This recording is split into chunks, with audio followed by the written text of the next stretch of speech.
it's Rebecca from Rebecca Art Tutor, back with another video.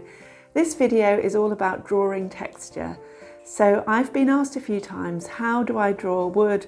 How do I draw fur?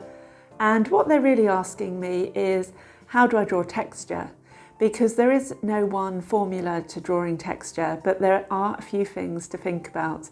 So let's get into the video. What is texture? Well, I keep a texture box where I try to keep things that are interesting to draw that have textures. So let's have a look and see what I've got in this box. We've got some dried wood, so bark. This piece of wood I collected because it had some lichen on it, which was particularly interesting colour-wise and texture-wise. And I've also got in this box some shells. I do collect shells, so I have quite a few, but they're really good for texture. And I've also got some samples of some dried foliage, and you can see this out in the countryside this time of year in the winter. There's lots of examples of things that would be interesting to draw and be very good texture studies. I've also got here some dried flowers. I always think they're interesting to draw.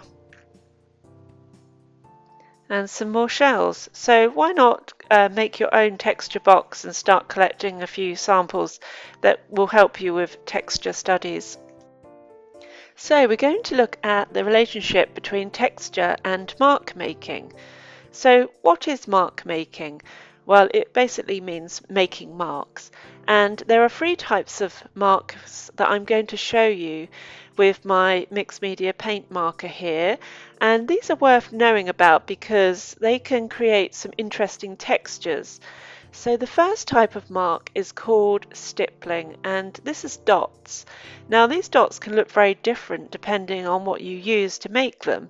So here I'm using my mixed media marker, which is a bit like a felt tip, but you could do them in pen, in pencil, in pastel pencil, even with a brush, and you would get slightly different effects. So we've got stippling. The next one we're going to look at is more of a scribble. So as you can see, I'm kind of moving my hand in a kind of circular movement and getting a scribble basically, and this is known as scumbling. And you can again use different tools to get different effects. So you could use a paintbrush, you could use pencils, pastel pencils, and get different effects. And the scumbling can be kind of quite loose and big, almost very scribbly, or it could be very fine and kind of soft looking, depending on the size and the distance. And the more you use these marks on top of each other, the more tone dark you're going to create. So the stippling is a kind of a up and down dots, and the scumbling is very much a kind of fluid circular movement. And the third one we're going to look at is hatching, which is parallel lines.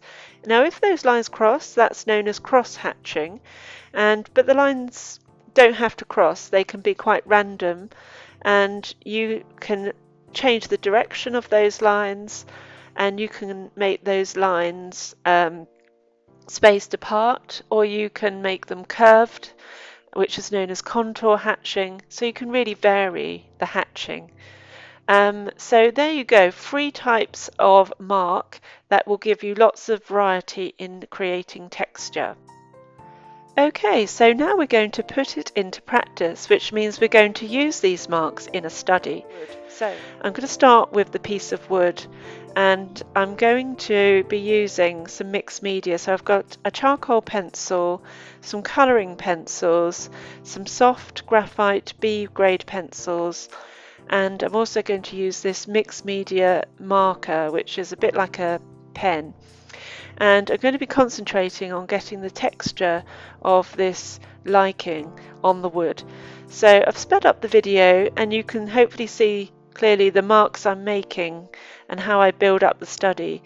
So I'm starting with some scumbling, and I'm just using sort of very round kind of scribbly marks, but I'm using them in a mixture of media which creates variation.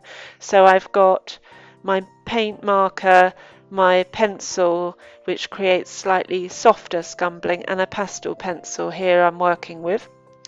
And I'm now adding some stippling and some hatching here, or very light hatching for the exposed wood. And now I'm just building up the tone with different colouring pencils and pencils just to get the lights and the darks.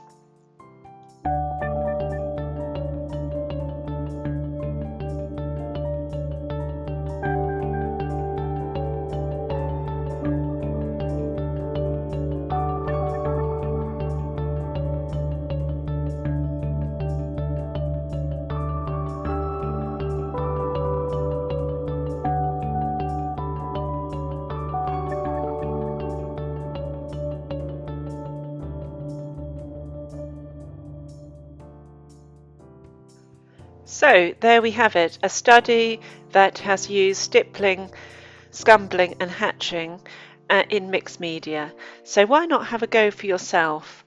I hope you found that useful and inspiring, and why not give it a go? So if you want to learn how to draw texture, why not get yourself some textural objects and practice different marks and lines, maybe get really experimental and try different media, and you could also try different papers and also different tools. So there is a world of experimentation when it comes to drawing texture. So if you did like this video, please do like, please do subscribe to the channel. It really helps it grow and for others to see my content. And I shall see you in the next video.